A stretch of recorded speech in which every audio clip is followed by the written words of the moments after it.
اور آخری روایت کو نقل کر رہا ہوں، حضرت سعد بن سعد سعدی فرماتے ہیں، مسند احمد بن حنبل مسند حاکم میں اس روایت کو نقل کیا گیا، شعب الایمان میں بھی ترغیب و ترہیب میں بھی اس روایت کو نقل کیا گیا، قال اللهم لا يدركني زمان ولا تدرك زمانا لا يتبع في العليم، کہ اللہ میری حیات میں ایسا زمانہ نہ آئے اور نہ ہی اے میرے صحابہ تم پر ایسا زمانہ آئے، حضور شاہ فرماتے ہیں کہ جس میں عالم کی اتباع نہ کی جائے گی۔ اللہ اکبر، حضور نے اس زمانے سے پناہ مانگی ہے، صحابہ کے لیے بھی دعا فرمائی کہ جس میں جو ہے علماء کی اتباع نہ کی جائے۔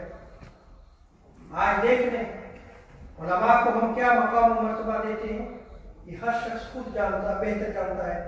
کہ ہم کیسا ان کو مقام و